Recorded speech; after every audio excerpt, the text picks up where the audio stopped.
from the 60s skips back to the time when Offenhauser-powered dirt cars and roadsters ruled supreme. The championship drivers were tough dirt track veterans that graduated from the midget and sprint car ranks. It was also a time when driver safety was minimal. Wooden guardrails, no roll cages, skinny tires, fragile crash helmets, and no fireproof driving uniforms. It's a miracle that so many drivers lived through those grinding crashes. Unfortunately, driver fatalities were common in every racing division during the 60s. Bobby Marshman was very lucky to survive this crash at Trenton. Mechanical failure was about equal to driver mistakes in causing crashes. Unbelievably, Cotton Farmer walked away from this crash. The Arizona State Fairgrounds was the last stop of the 1960 championship season. A.J. Foyt leads the championship by 120 points. Jim Hurtubise and Don Branson will be tough to beat. Chuck Hull starts in the 4th row. Shorty Templeman missed the show. Starter Jimmy Jackson counts the cars to make sure the 18-car field is set. Bob Kleberg and Cotton Farmer will dictate the pace for the start of the 100-mile race.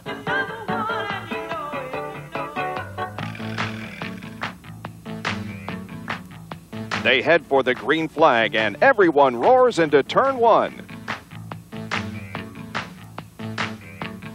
Cotton Farmer has the lead and is followed by Ruby, Hurtubise, Weiler, and Kleberg. Foyt is in 9th place. The rest of the field is in hot pursuit. Ward is running 13th and is on the move. Farmer has a nice lead. 2nd, 3rd, and 4th positions are unchanged. Foyt has taken over 7th place and Ward has moved into 11th. Davis holds down 13th.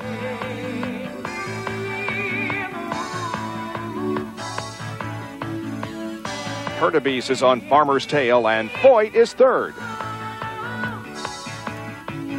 Herc leads on lap 21. Cotton is 2nd and Foyt is on the move in 3rd. The track is getting dry and dusty. Foyt dives under Hurtubise on lap 25 and takes the lead. Cotton hangs tough in 3rd. The trio lead by half a lap. Foyt and Hurtubise work through lap traffic.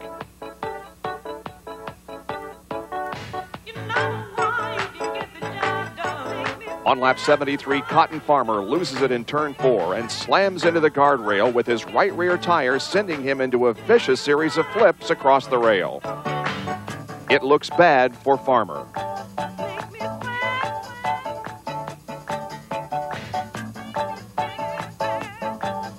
Unbelievably, Cotton scrambles out of his car and waves that he's okay. The crowd watches as Foyt heads to the checkered flag with Hurtubise on his heels. His pit crewman flashes him a sign that says it all. A tired, dirty, very happy Foyt is congratulated by car owner Bob Bose for winning the championship and the race. It's his first national driving championship. Lucy Foyt gives a victory kiss at one of the DuQuoin and Sacramento races for a total of 3 wins in 1960, and A.J. serves notice he's the man to beat. Terre Haute's action track thrill-a-minute racing in the 60s featured superstars like Jim Hurtubise, Parnelli Jones, and A.J. Foyt. All winners in what many consider to be the most daring, the most dangerous, and easily the most exciting of all motor racing. With little more than crash helmets and roll bars for protection, these men power slide their cars at over 100 miles per hour. At Terre Haute in the summer of 1961, Wayne Weiler tangled with Jim Hurtubise before Herc went on to win the race. A.J. Foyt had the fastest qualification lap and will start on the pole in his Bose Seal Fast Special. Marshman awaits his start. PJ gets final instructions. The cars are in their starting positions and the drivers are ready to climb aboard and buckle up for the big race.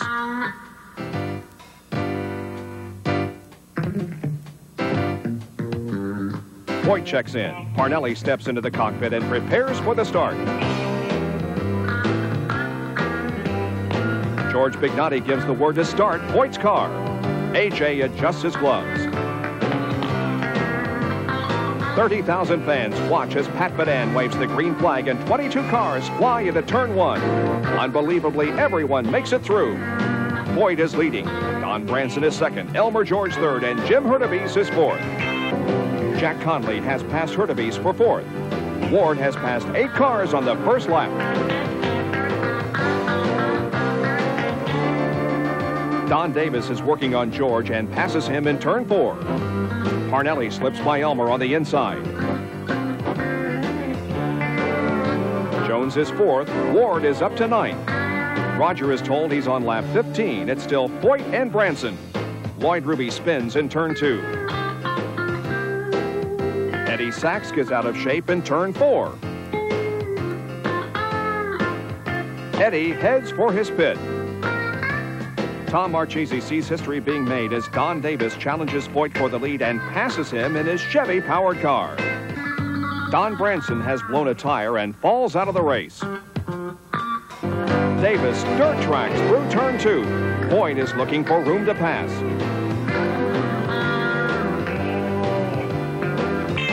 The first 2 positions are still unchanged. Foyt makes a move on the inside, but Davis holds the lead.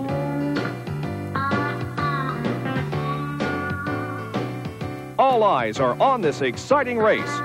Don's right rear tire is giving up on him. AJ knows this and is really applying the pressure.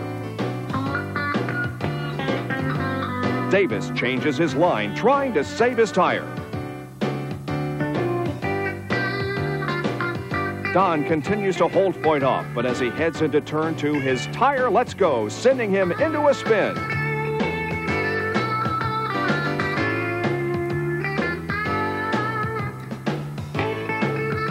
Davis keeps it off the wall and heads for his pit. Foyt is still the leader. Hurtubise is on his tail in second. Jones is third. Perk is hanging it out. It's the last lap. Jim pulls alongside AJ. He breaks traction and nearly spins. Parnelli takes advantage of the situation. Jones passed Hurtubise in turn 3. Foyt heads for the checkered flag.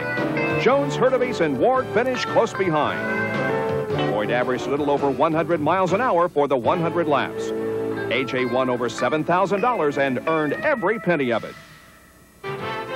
It's a fast field and anxious for the start.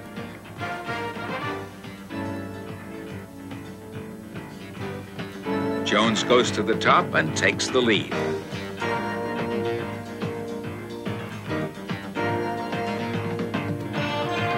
It's Jones, McCluskey, Booth, Davis, and Elmer George in that order.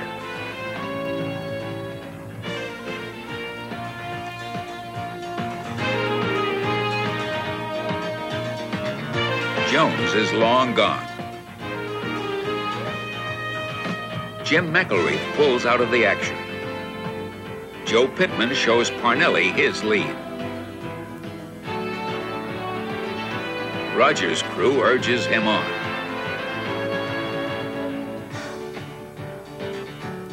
Jim Hemmings has a long way to go. Jones takes another win.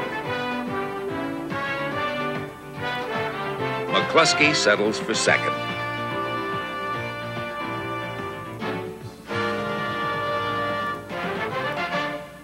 I guess I'd have to look back at really in my time, Roger Ward was very tough, you know, before he quit on the dirt, very tough.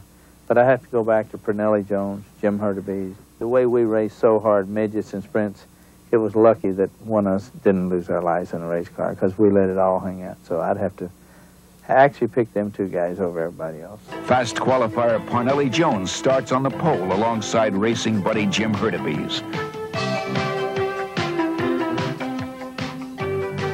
The leader card team will be tough today.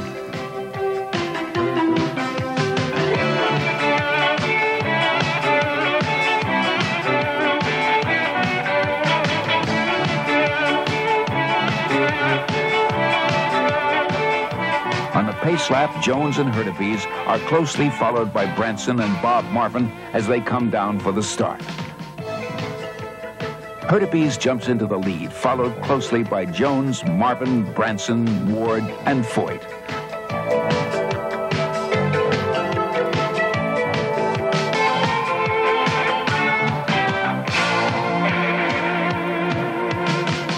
Hurtubise and Jones begin a brilliant duel that lasts for miles.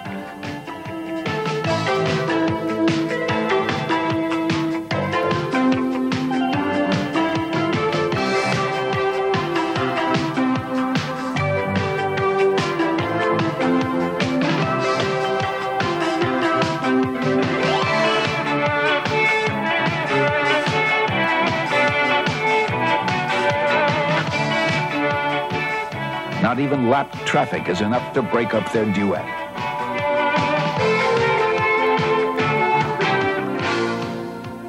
Finally, Jones manages to pull away.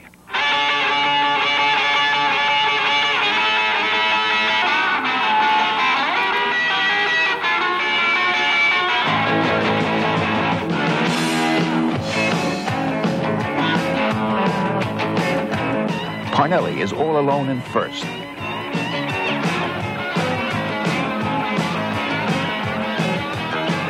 The duel is over as Hurtubise is towed in after a spin. Branson takes over second. Jones has lapped the entire field, but crusty veteran Don Branson fights to the very end to stay on the lead lap.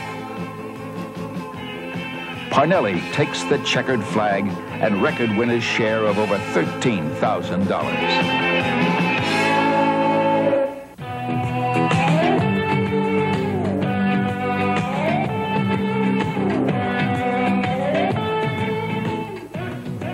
As the green flag drops, Parnelli jumps into the lead, closely pursued by Ruckman, Marshman, Foyt, and Hurtubise.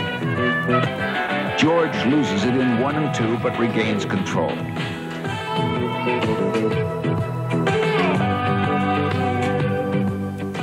Jones, Marshman, and Foyt keep up their fierce pace and begin to lap the field.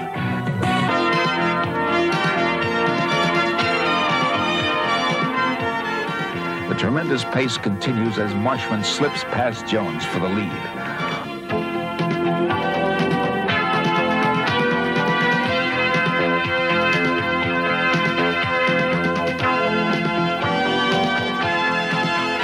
Elmer George has been fighting ill handling all day. Finally, on the 49th lap, he hits the front crash wall and careens into the crowd. Miraculously, no one was killed. The race was stopped on the 51st lap, and Marshman declared the winner of his first championship race. Sometimes a trophy dash can have as many thrills and close racing as the main event.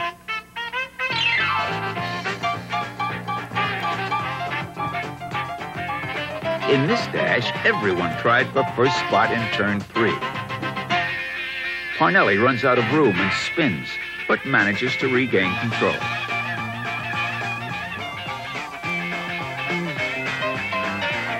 Another angle shows how close midgets run and how quickly the drivers must react.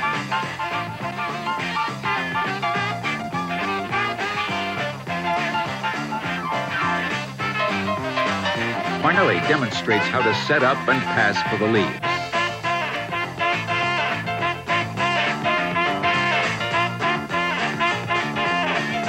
Eddie Anderson shows why it's better to drive around the guy in front of you instead of over the guy in front of you. Always watch out for the guy making a fast break to the outside, and remember to duck. This kind of thing could ruin your day. Try not to get personal with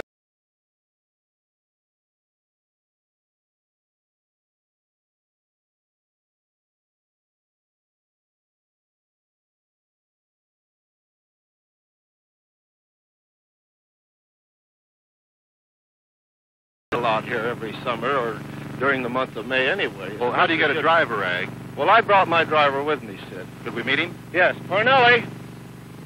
Got a good driver. Oh, he's all right. Aggie, I came back here to race. Yeah, but I'll tell you something. If you don't win the race, you'll be driving this all next winter. It's the 1st of May, and it's time for practice at the Indianapolis Motor Speedway. Eddie Sachs was first on the track. Parnelli Jones is ready for some fast laps. Rookie Bobby Enzer gets ready to take the Novi out. Junior Johnson likes the idea of a roll cage on his car. Curtis Turner buckles up. 1952 Indy 500 winner Troy Ruttman decides to have a smoke before he goes out. Practical jokes on a rainy day were normal. Ozzy Osbourne is shocked to see his little car high and dry. Scotsman Jimmy Clark and Dan Gurney are in rear-engine Ford-powered Lotus cars. Gurney loses it in turn 1 during practice on pole day and slams the wall. He had to use a backup car to qualify and will start in the 4th row. Bob Harkey loses it in the short chute and slams the wall. Porky Rockwitz waves to everyone. Jones, Hurtubise, and Branson bring the field around for the start. The green flag waves and Parnelli pulls out in front. Hurtubise has a full head of steam and passes 3 cars on the outside. Hurtubise challenges Jones on the outside. Hurtubise leads through turn 1. Jones, Marshman, Branson, and Ward are close behind.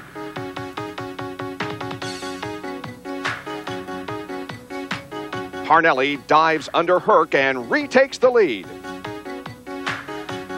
Hurtubise refuses to give up the lead and gives Jones a real battle for first place.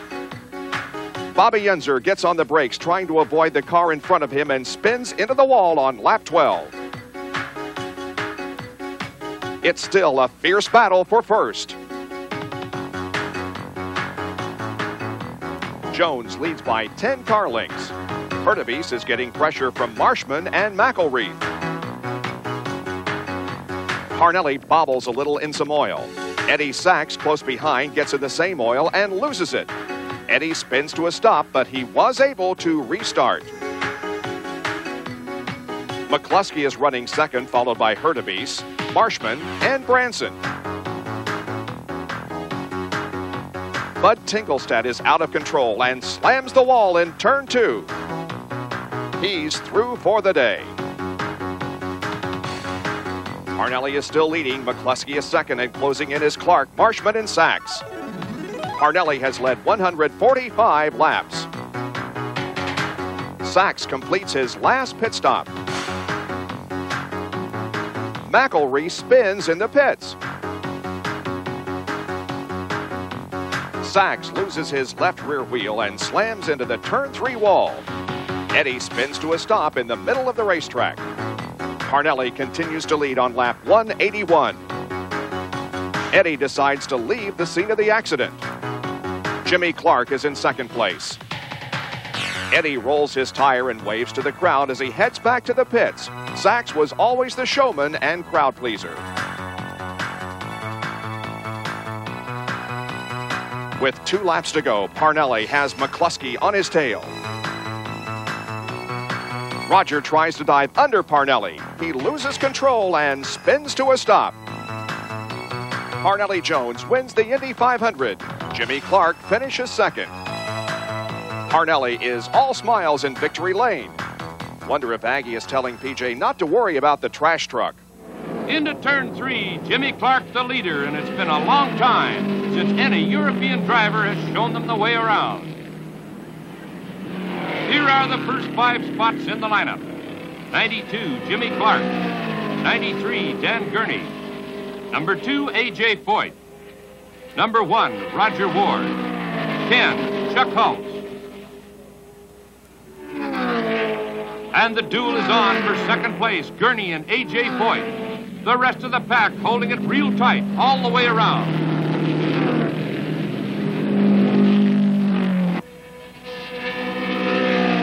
Out of the turn, and the battle is still on with Gurney and Foyt for second place as they move through the slower cars. Out of turn 4, checking the speeds. Gurney in car number 93 and Foyt in the 2 car, side by side, as they head into the back straightaway. Out of the turn, Dan Gurney still holds off the charge by A.J. Foyt in car number 2. Out of the turn, Gurney and Foyt right together. What a tremendous race these two have put on here today. And it's not over yet. A.J. Foyt around the outside. Gurney in the 33 car is blocked. And A.J. Foyt in car number 2 takes over second place. In the main straight, Foyt in car number 2 starting to pull away. He's after the leader, Jimmy Clark, in car number 92. And the crowd is with him all the way. A.J. Foyt powering through the turn, trying to catch the 92 car.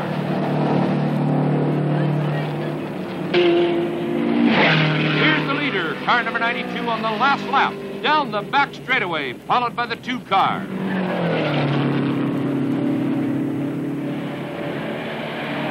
And down for the checkered flag. The winner in car number 92, Jimmy Clark. Parnelli has his hands full of tires as he tries to herd them to his car before the start of the Trenton 200. 33 cars are on hand to qualify for 26 starting positions. Jim McElreath finished 5th at Indy and will be tough today. Parnelli had a little time on his hands before the morning practice session and brought a surprise for Bobby Unser. A 3-pound lobster. An unsuspecting Unser jokes with the movie photographer, then hands his pit board to his mechanic. Surprise, a substitute driver. Bobby will get even. Ward, Foyt, and Clark pose with race promoter Sam Nunes. Dan Gurney gets ready to race. Jimmy Clark is on the pole in his Lotus-powered Ford. Teammate Dan Gurney starts alongside. McCluskey and Jones are in the second row. The race is on. Clark pulls ahead. Gurney is second. McCluskey and Jones battle for third. Gurney challenges Clark on the outside. Parnelli inches ahead of McCluskey. Parnelli is through for the day. By lap 48, Clark and Gurney lead by half a lap.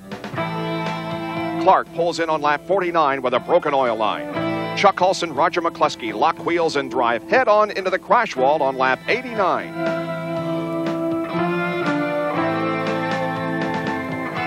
Neither driver was injured. Hulse shows his frustration. Both were unable to restart. Gurney took the lead on lap 50 and has led 145 laps.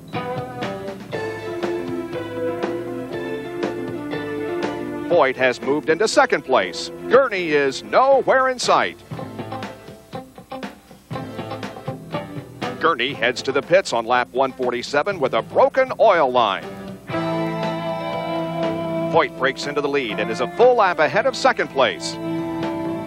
AJ is on the last lap. Foyt wins his 5th championship race in 1963. Bud Tingelstad takes second place. AJ went on to win his 3rd driving championship. Dirt tracks were a big part of the National Driving Championship in the 60s. We've hitched a ride with Jim McElreath at DuQuoin, and he loves the dirt. The 1-mile tracks were ovals except Langhorne, and some drivers didn't like to race there. Langhorne was a racetrack that I considered to be extremely dangerous. And more importantly, it was a circle. It was not the kind of a racetrack that you might normally like to drive. And frankly, I just never really felt very comfortable there. Langhorne Speedway, the world's fastest 1-mile dirt track. The 1-lap record is held by Don Branson at nearly 114 miles per hour. Freddie Winnet won the first race here back in 1926. 19 cars are on hand to qualify. A.J. Foyt makes a quick tire adjustment. Staying cool today will be tough.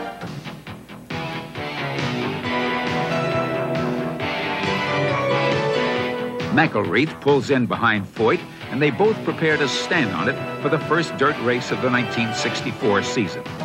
20,000 fans and 17 drivers anticipate the start.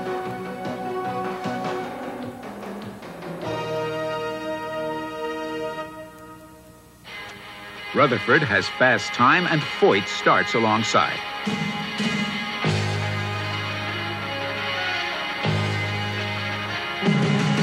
race is underway, and Foyt takes over the lead from the high groove.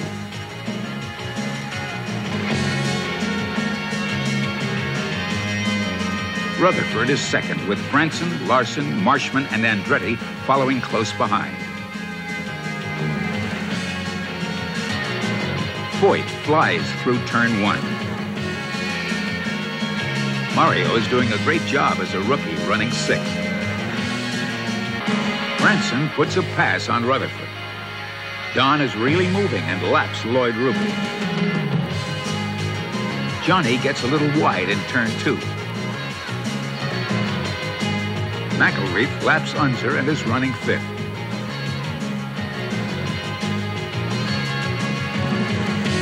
Foyt's power steering is gone, and AJ has to tough this one out. Branson is gaining a little. Marshman rides the cushion, still 3rd. Mario can proudly remove his Langhorne rookie stripes after this race. With only 1 lap to go, Foyt's arms feel like they weigh 100 pounds apiece.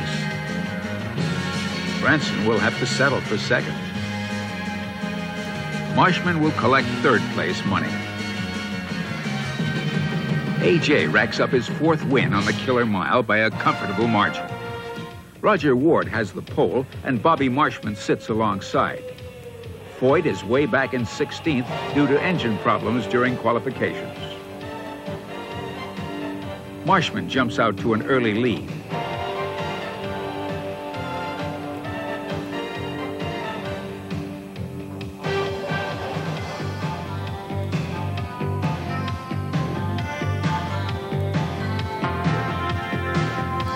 Bobby is 1st, Larson 2nd, Len Sutton 3rd, Ward 4th, and Parnelli Jones 5th.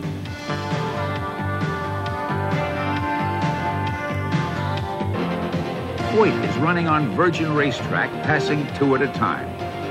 The battle for 2nd is heating up between Larson and Ward.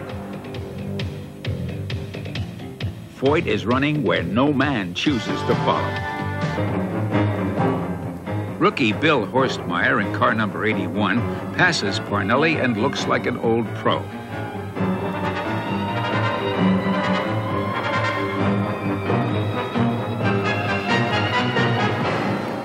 The track is dusty in the high groove, which is fine if you don't have to follow someone. On lap 24, Horstmeyer catches a rooster tail of dust and goes out of control. Parnelli Jones and Lloyd Ruby barely slip by the wildly cartwheeling racer.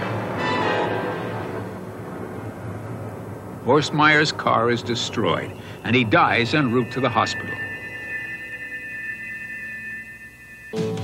Ward is through for the day on lap 35. Marshman is losing his right rear tire. Judd is being pressed by Branson. Foyt is up to 6th.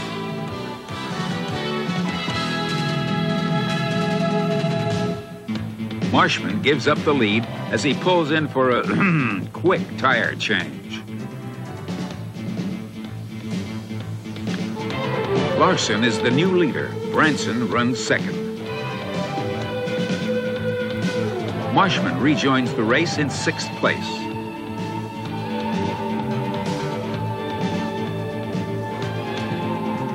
Foyt has moved up to 2nd. Lloyd Ruby spins on lap 76. Foyt grabs the lead. AJ is 1st, but Marshman is right behind with fresh rubber. Bobby's closing in. Judd is in for a new right rear.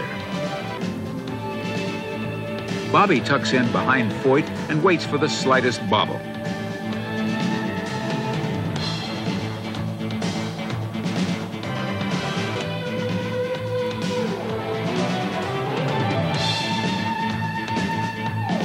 Bobby pulls alongside AJ and the duel is on.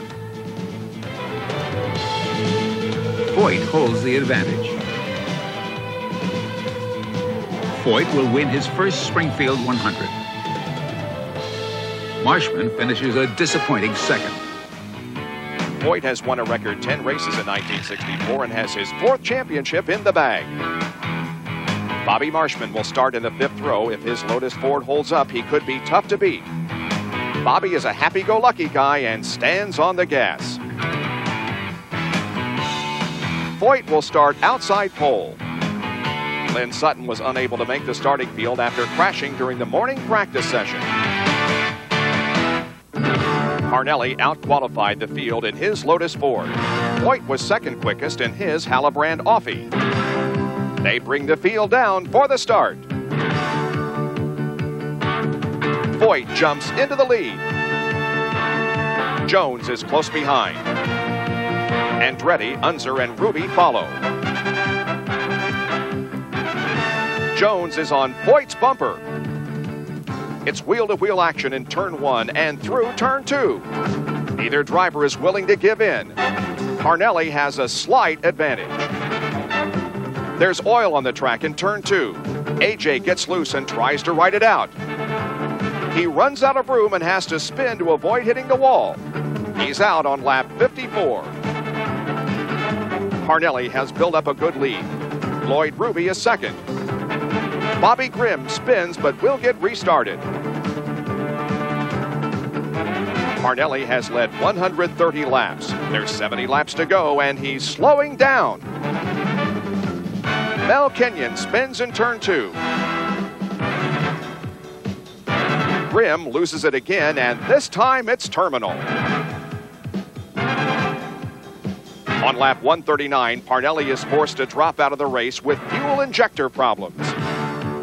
Lloyd Ruby inherits the lead. Ward is second. This was Ruby's second championship win. Shim Malone flags Roger Ward in for second place. Ward finished 1 lap behind Ruby. The Times Grand Prix has become the biggest sports car race in America, and the 7th annual edition promises to be the best yet. Favorite son Dan Gurney will be driving Lotus Ford Cobra number 19 and is looking for his first Riverside sports car win. Parnelli Jones can't resist the urge to find a little dirt to race on in his Shelby Cooper Ford. PJ tells Jimmy Clark that he's found the new fast line through turn 7. A crowd of over 83,000 is on hand for the 7th annual Times race.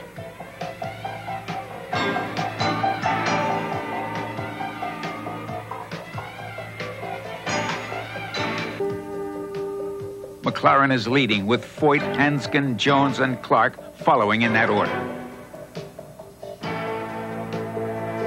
It's a hot, dry 92 degrees, and the drivers have 200 long miles to go. Parnelli slips past Foyt for second.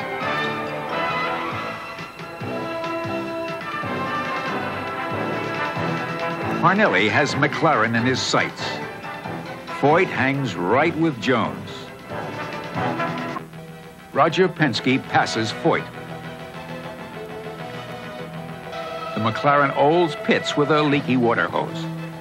Jones streaks by in the lead. Hanskin watches as Penske goes by in second. Foyt is still third. Parnelli has adjusted quickly to sports car racing and finds traffic a cinch. Parnelli has set a blistering pace and easily wins the 7th Times Grand Prix in record time. Roger Penske is second for the 2nd year in a row. Foyt gets settled in for the start.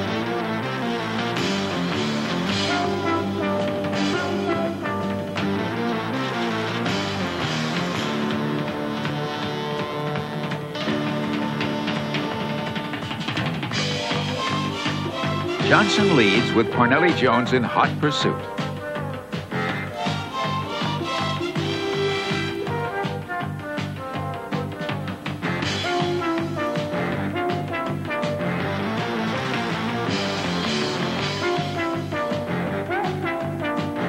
Parnelli goes wide in turn 9 and takes the lead.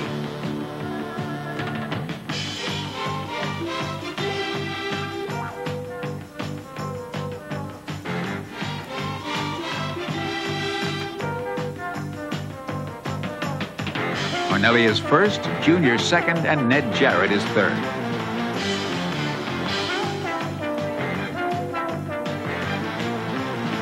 Pre-race favorite Dan Gurney is running eighth. Sam Stanley spins in turn 5.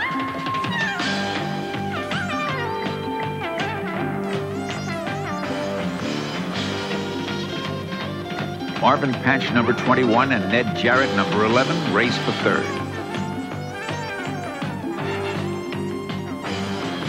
Parnelli has a lock on first.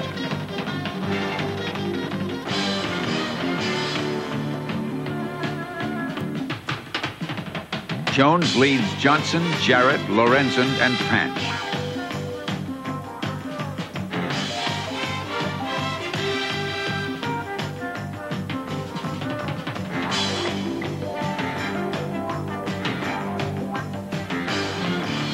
Dan Gurney in number 121 is challenging Jones for the lead. It's important to be ready for anything.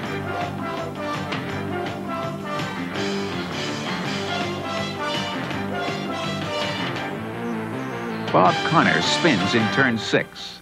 A.J. gets the word from his crew that Parnelli is out.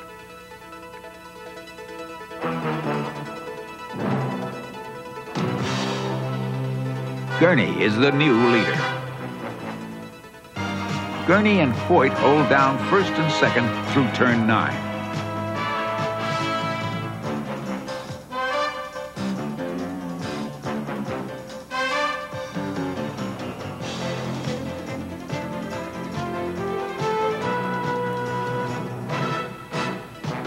Trouble on the 167th lap. Foyt has no brakes and ducks to the inside to avoid Junior Johnson.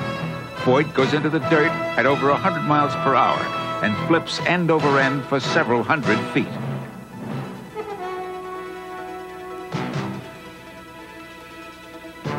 A.J. was lucky to live through this one. He was hospitalized in serious condition and was out of action for months.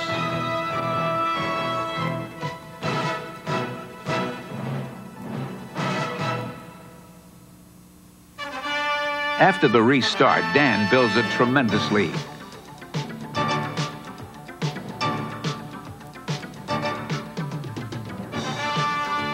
It looks like Gurney is going to make it 3 in a row.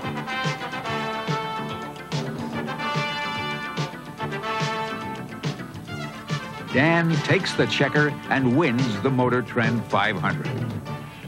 The dreaded dirt track at Langhorne was paved over in 1965, and that made it even faster and more challenging. Mario Andretti finds the groove during the morning practice session and passes dirt cars and roadsters with ease. The new surface requires total concentration. Mario catches George Snyder driving the Agajanian Ford-powered Lotus. They're averaging over 118 miles an hour. Right after Aggie checks Snyder's time, George spins in turn 1 with very little damage to the car. The new surface is much faster, and most drivers are finding it a real challenge. Al Unser takes a wild slide and collects Joe Leonard, who takes an even wilder ride. Leonard surveys the damage and knows he will be looking for a new ride. Mario will start on the pole. McElreath will start alongside. Foyt starts outside the 3rd row and will be looking for his 5th Langhorne win. 22 cars head for the green flag. They're off, and Mario grabs the lead. Tinkelstad and McElreath jockey for position. Everyone makes it through turn 1. Mario still leads with McElreath on his tail. Tinkelstad, Snyder, and Foyt follow. Andretti and McElreath have the fans on their feet. On lap 5, McElreath swings wide and challenges for the lead. McElreath is the new leader. It's a close race. 3rd, 4th, and 5th remain the same. On lap 26, Mel Kenyon's engine lets loose, spilling oil on the track. Kenyon hits the wall. Mel has been knocked unconscious and slides to a stop. Ralph Liguori has nowhere to go and slams into Kenyon. The track is blocked, and Jim Hurtubise finds himself in the middle of an inferno as all three cars are engulfed in flames. Liguori and Hurtubise struggle to free themselves from their burning cars. Kenyon was trapped in his car. Joe Leonard helped rescue Mel. Although he was severely burned, Kenyon did return to race again.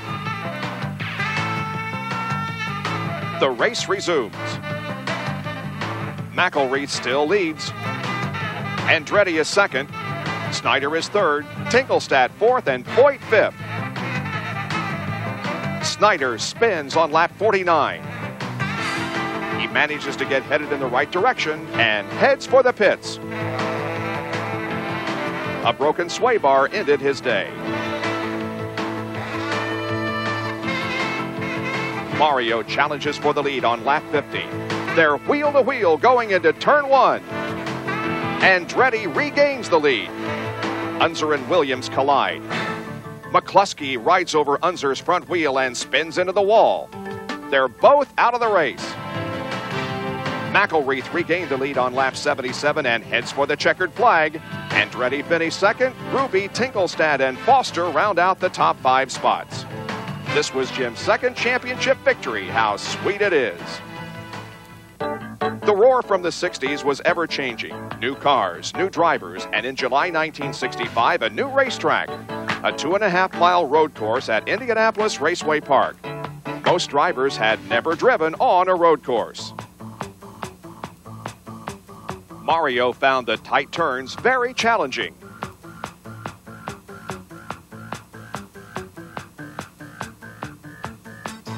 A mixture of dirt cars, roadsters, and rear-engine cars were entered. Don Branson outqualified many rear-engine cars in his roadster. Andretti and Foyt outqualified the field. Art Malone takes us to the green flag from his 8th-row starting position.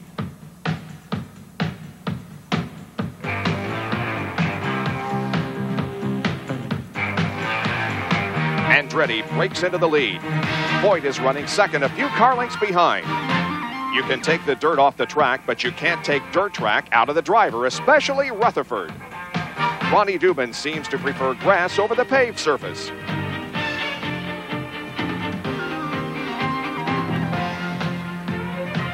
Andretti still leads on lap 11.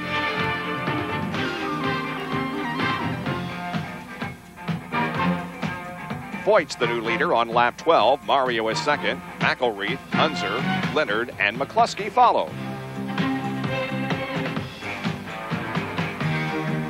Ralph Liguori can't remember if it's a right turn or a left turn. At least he's headed in the right direction. The race is pretty close. Jim Hurtubise does a quick 360. The leaders are averaging well over 100 miles an hour. AJ is trapped behind a lap car, and Mario uses it to his advantage.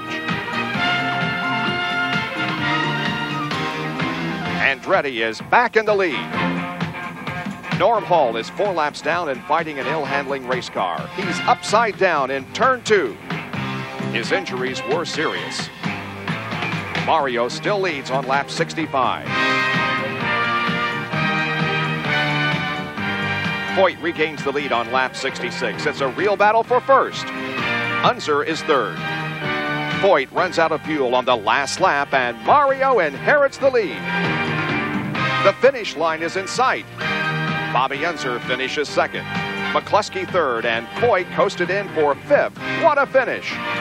This was Mario's first championship win, one of many to come on road circuits during his career.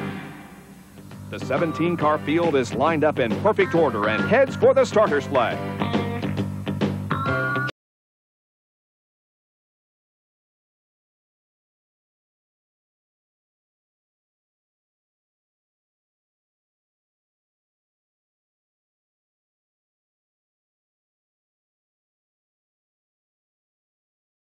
Never looked better. 25,000 fans root for Foyt as he charges from 6th to 2nd in the second turn. Rutherford is on lap 10. Foyt takes the lead from Rutherford on lap 14. Branson is close by in 3rd. The field is still tightly bunched. George Snyder passes Rutherford in the low groove, taking over 2nd position. AJ continues to lead. AJ is on his last lap. Foyt won the Springfield 100-miler in 1964, and this will make it 2 in a row. Johnny Shipman gives Foyt the checkered flag. George Snyder finished 2nd in his first dirt race, and Andretti placed 3rd. A.J. Foyt and Dan Gurney bring the field down for the start. Gurney pulls ahead in the high groove. Foyt holds his ground through turn 1 and pulls out in front in turn 2. It's incredible that Foyt can control the lead in his dirt car, the same car that he won the race at Springfield in 24 hours ago. Foyt is still first, followed by Gurney, Andretti, Ruby, Johncock, and McElreath.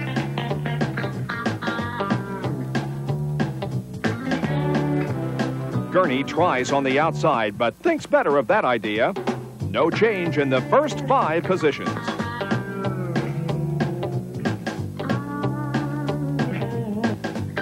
Gurney finally gets past Foyt in the first turn. Andretti, Ruby, Johncock, and Leonard follow. Johnny Rutherford and Don Branson tangle in turn 1. Both cars are heavily damaged.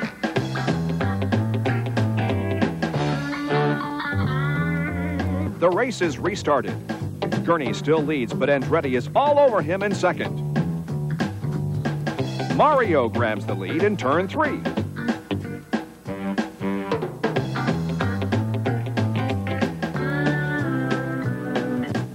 Bob Pratt spins in turn 4, setting off a chain reaction. Roger McCluskey and Jim Hurtubise spin, trying to avoid Pratt. Herc is parked, but McCluskey is able to rejoin the race. The race for first place is definitely heating up. AJ has Lloyd breathing down his neck, and Joe is coming on strong. Gurney pulls alongside Andretti in turn 3 and holds his ground. Mario still has the edge. On lap 127, Andretti's engine lets go, and Gurney takes the lead.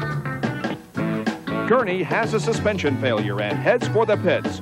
Foyt is the new leader.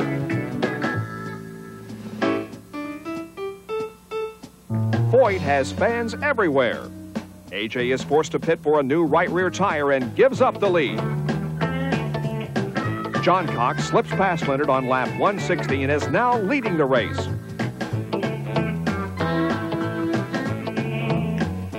Gordy heads for the checkered flag. This is Johncock's first national championship win.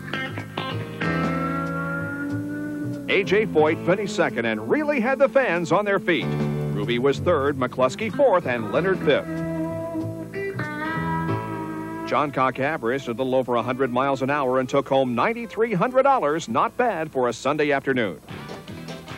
Chuck Arnold carries our camera today at Allentown. Chuck is followed closely by Andretti. In fact, a little too closely. Chuck is finished, and so is our camera.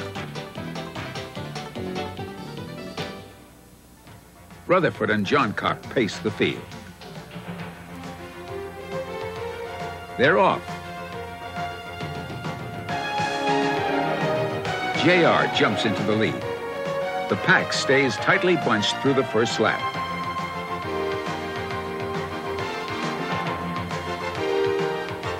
Johncock, Unser, McCluskey, and Pratt chase JR.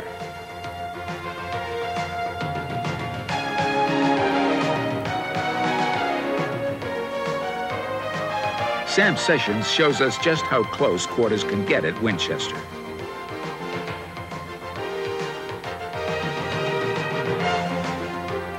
Johncock can't get by Rutherford. Bobby Unser is stuck in 3rd place.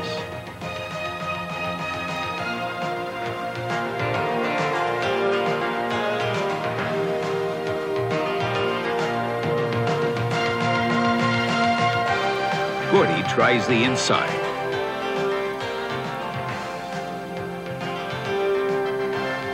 It's nose to tail through turn 1. JR pulls away from Johncock. Branson is getting impatient. The battle for position is fierce. Rutherford is setting a sizzling pace. The crowd watches as Johnny wins and sets a new 30-lap track record. Betty Rutherford rewards Johnny's effort with a big kiss. The kids love to talk to John and get his autograph. Bill Marvel interviews the proud winner as Buzz Gregory donates a cold beer. Sorry, son, we're hanging on to this trophy. Oh, well. Johnny Rutherford is in fast company as he brings the field down for the green flag. Dirt track racers haven't changed much. These round-tailed, open-cockpit cars were perfectly designed to do what they do, to get around a hard-packed clay track in as little time as possible. In the highly sophisticated and rapidly changing world of motor racing, these cars have remained the same. They blast around a dirt track, touching, bumping, sliding, fighting for position. Sometimes the hard way.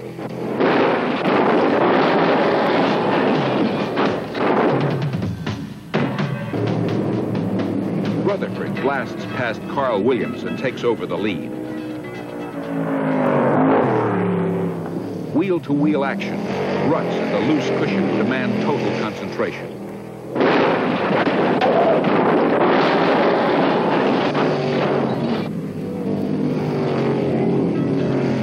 Rutherford holds the lead, but breathing down his neck is Williams, Don Branson, Roger McCluskey, and Bobby Unser.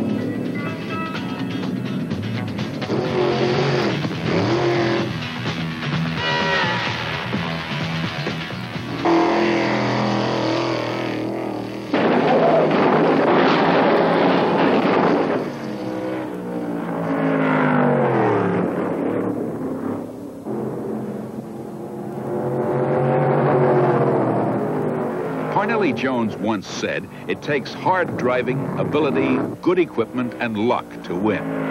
Using this philosophy, Rutherford not only won this race, he went on to become the 1965 National Sprint Car Champion. I look back on that, and I'm very, very proud of the fact that I came along in racing when those guys were still in it. Because Roger Ward was a great teacher of mine, so to speak. It was a great era.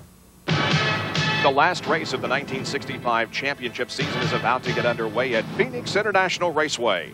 The green flag signals the start of the 200-mile race. Al Unser takes us for an exciting ride into turn 1. Drivers race side by side and 3 abreast through turn 2. Andretti leads Johncock, Foyt, McElreath, and Ward out of turn 4. Al has Billy Foster and Johnny Rutherford in his sights. They're running 9th, 10th, and 11th. Mario has stretched his lead. Foyt is on Johncock's tail, and McElreath has latched onto Foyt. Foyt passed Johncock in turn 1 and is trying to catch Andretti. Rutherford, Wilson, and Pollard are about to be lapped by Johncock and McElreath. Johnny loses it in turn 2, starting a chain reaction. He takes McElreath, Pollard, and Johncock out with him.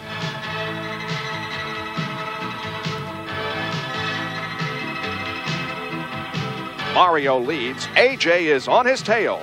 Art Pollard's right front suspension gives way, and Art spins in turn 3. Andretti still leads. Foyt is second, and Bobby Unser third. The fast and efficient cleanup crew hurry to get Pollard's car off the track. But sometimes an unexpected mishap occurs. The race is restarted. And the battle for first heats up. Foyt challenges Mario as they head into turn number 1. AJ is the new leader. Slower traffic is a problem. Andretti regains the lead on lap 192. Foyt goes to the outside and retakes the lead on lap 193. AJ is on the last lap and heads for the checkered flag. This was Foyt's 5th championship win in 1965. Mario also won his 2nd straight driving title in 65. AJ won 31 championship races in 6 years and 4 driving titles. They call him Super Tex. Be sure to watch for Roar from the 60s, Volume 2. It will include more exciting action from this great decade of racing. You'll be on the edge of your seat as you watch the drivers roar from race to race and walk away from unbelievable crashes. Andretti and Foyt will be locked into more wheel-to-wheel battles. Lots of roadsters and dirt cars still left, and we plan to include it in Roar from the 60s, Volume 2.